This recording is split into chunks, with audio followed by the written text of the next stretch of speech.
네, 오늘 바이블 타임 말씀인 열왕기상 12장에서 14장까지의 말씀 중에서 또 오늘 여로보암이 회개하지 않았던 그 모습에 대해서 함께 살펴보고 은혜를 나누기를 원합니다. 솔로몬 왕 시절에 많은 노역이 있었다고 합니다. 또 세금이 아주 높았다라고 합니다. 솔로몬 왕이 많은 업적을 세웠지요. 솔로몬 성전도 지었고 궁전도 지었고 또 각종 여러 가지 건축 사업을 통해서 나라를 부강하게 만들었지만 그에 따라 또 많은 백성들이 노역을 해야 하는 또 세금을 많이 내야 하는 그러한 일들이 있었습니다. 이제 솔로몬 왕이 죽고 나서 그 노역과 세금에 시달린 백성들이 솔로몬의 아들 르호보암이 왕위에 오를 때에 노역과 세금을 조금 경감해 줄 것을 르호보암에게 요청을 했습니다.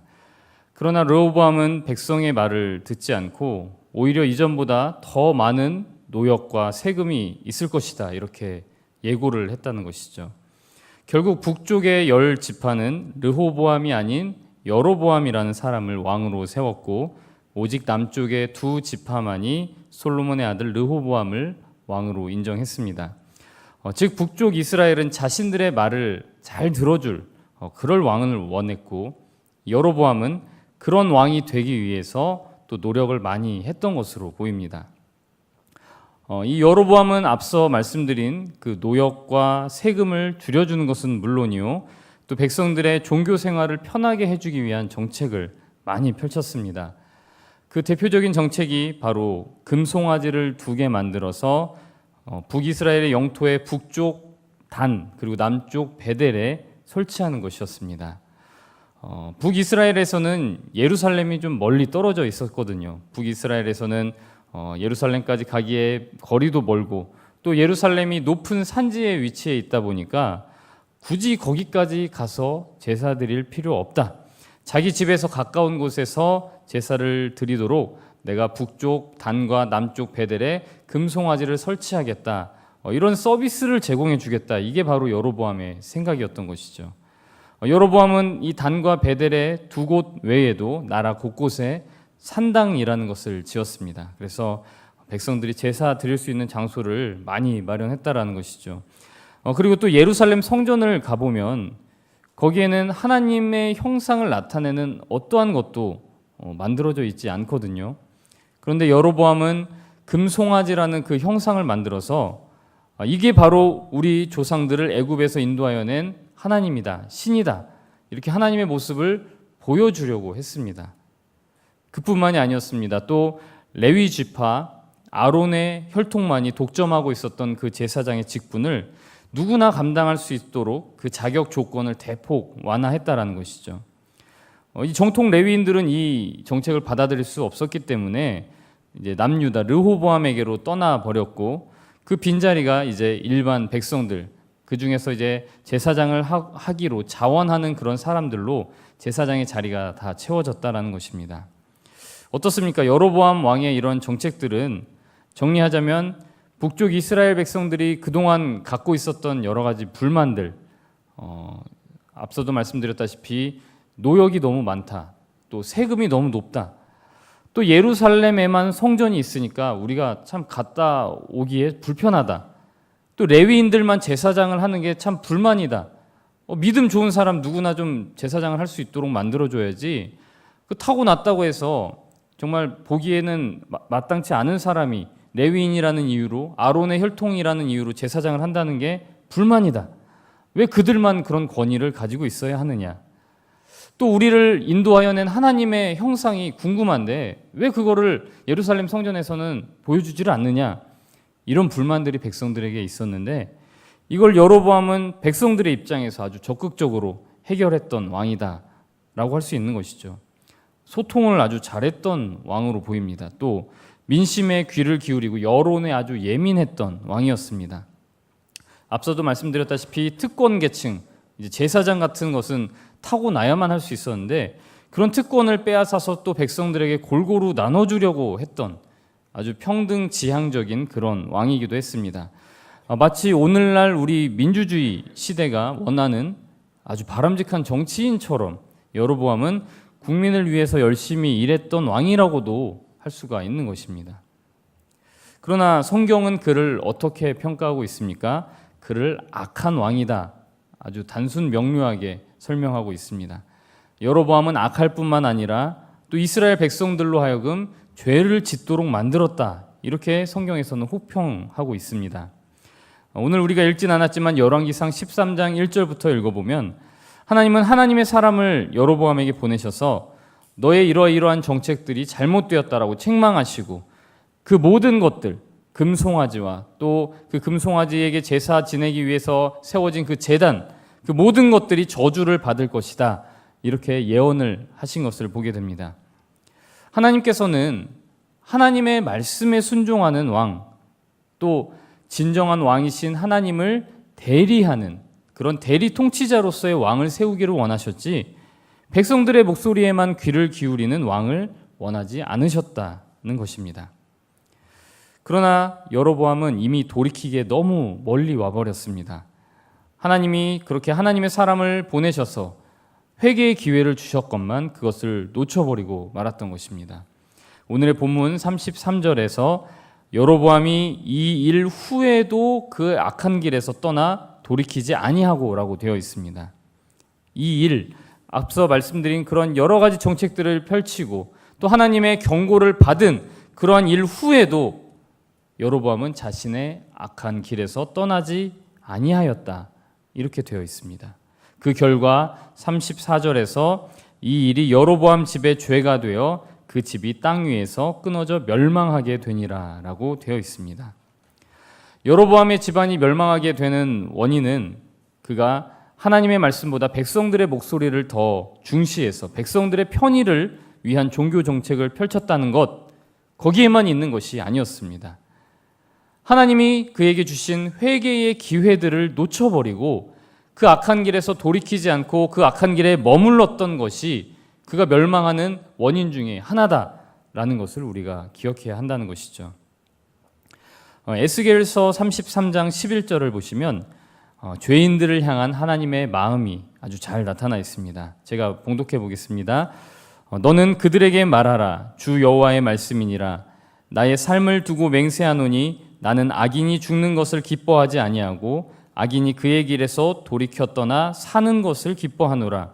이스라엘 족속아 돌이키고 돌이키라. 너희 악한 길에서 떠나라. 어찌 죽고자 하느냐 하셨다 하라. 아멘. 하나님께서는 에스겔 선지자를 통해서 하나님은 죄인들이 멸망하는 것, 죄인들이 죽는 것을 원하시지 않는다, 기뻐하시지 않는다라고 말씀하십니다. 죄인들이 그 악한 길에서 돌이켜서 사는 것을 하나님은 기뻐하신다라고 말씀하고 계시는 것이죠. 하나님의 그 마음은 죄인들에게 벌을 주시고자 하는 마음, 그래서 그들을 죽게 만드시고 이 땅에서 없애버리고자 하는 그런 마음이 아닌 것입니다. 아무리 악한 사람이라고 할지라도 하나님의 경고 메시지를 듣고 그 악한 길에서 떠나 정의와 공의를 행한다면 반드시 살고 죽지 않을 것이다라고 하나님은 말씀하고 계십니다. 그러한 하나님의 말씀을 잘 보여주는 이야기가 어떤 이야기입니까? 바로 요나의 이야기 아니겠습니까? 아주 악하디 악한 아수르라고 하는 그 제국, 또 그 제국의 중심부였던 수도 니느웨의 백성들에게 하나님이 요나를 보내셔서 경고의 메시지를 들려주시죠.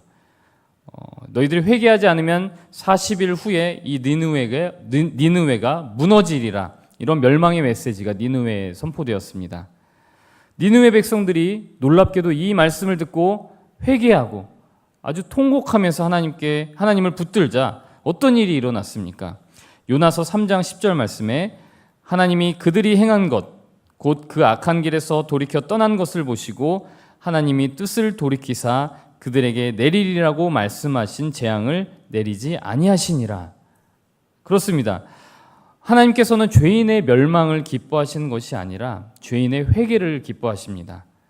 아무리 악한 그 나라, 수많은 죄를 저지르고 수많은 사람들을 죽게 만들고 고통스럽게 만들었던 그 아수르라고 하는 제국의 니느웨 백성들조차도 하나님은 회개하고 하나님께 돌아왔을 때 그들을 기쁘게 받아주셨다라는 사실을 우리는 기억해야 합니다.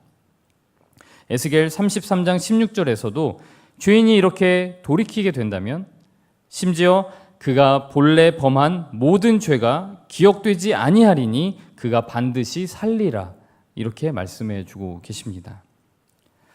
하지만 안타깝게도 오늘의 주인공인 여로보암은 그러한 하나님의 마음을 잘 알지 못했습니다.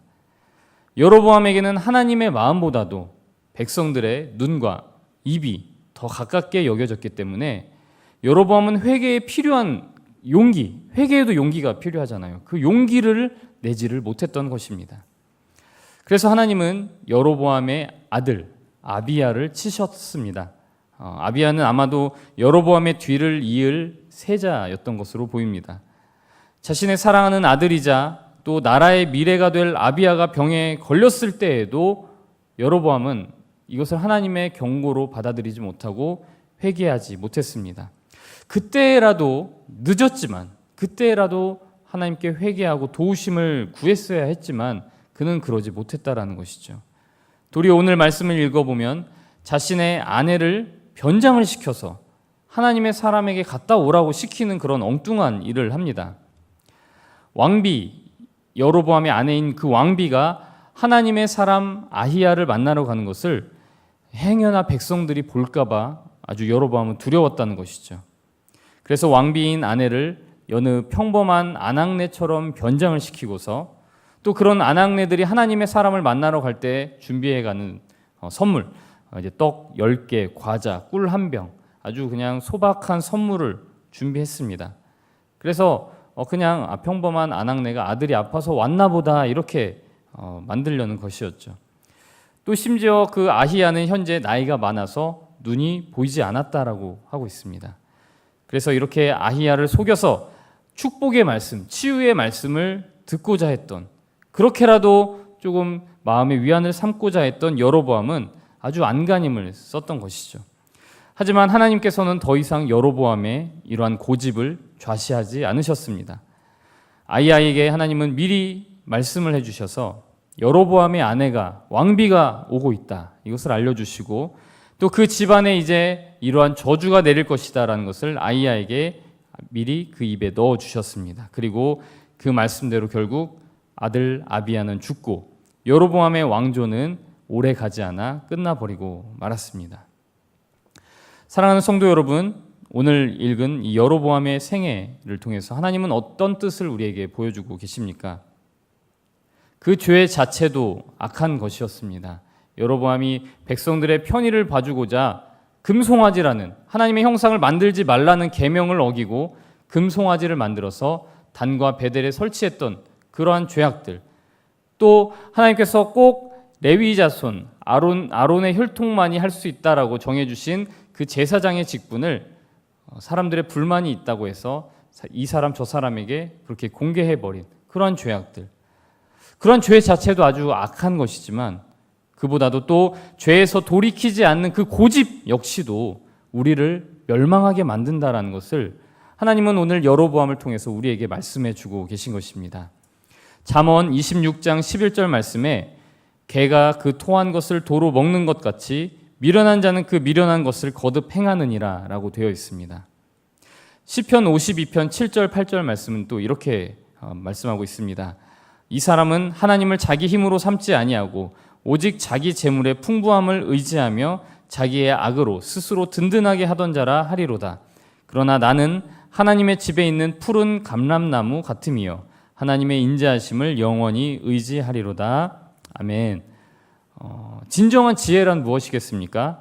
사람들을 기쁘게 해주는 방법, 또 사람들의 목소리를 잘 들어주는 그런 곳에서 진정한 지혜가 나오는 것이 아닙니다. 하나님의 말씀에만 날마다 귀를 기울이며 하나님의 인자하심을 우리가 의지해야 합니다. 어리석은 우리들은 정말 개가 그 토한 것을 도로 먹듯이 그 역겨운 죄를 거듭 짓고 그 악한 길에서 떠나지 못하고 있지만 우리의 회개를 기뻐하시는 하나님을 믿고 날마다 우리는 죄에서 자유함을 얻어야 될 줄로 믿습니다.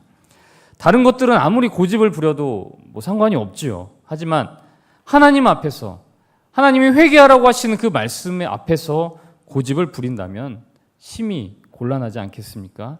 마치 여로보암처럼 그 집안이 멸망하게 되는 그러한 결과가 있지 않겠습니까?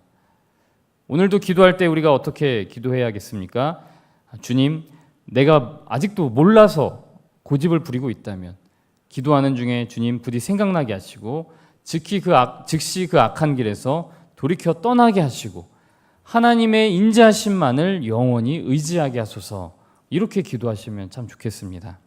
하나님께서 우리의 회개를 기쁘게 받으시고 또 돌이킬 수 있는 큰 용기를 허락해 주실 줄로 믿습니다. 기도하겠습니다. 사랑이 많으신 아버지 하나님, 감사합니다. 오늘 여로보암의 그 생애를 통하여서 하나님 앞에 죄를 짓는 것도 잘못이지만 또 하나님의 경고를 듣고도 회개하지 않는 그런 고집이 정말로 큰 죄악임을 깨닫게 하심을 감사드립니다. 하나님, 우리가 회개에 필요한 용기를 주님께서 허락하여 주시옵고 오늘도 주님 앞에서 모든 죄를 내려놓고 또 죄에서 자유함을 얻는 우리들 되게 하여 주시옵소서.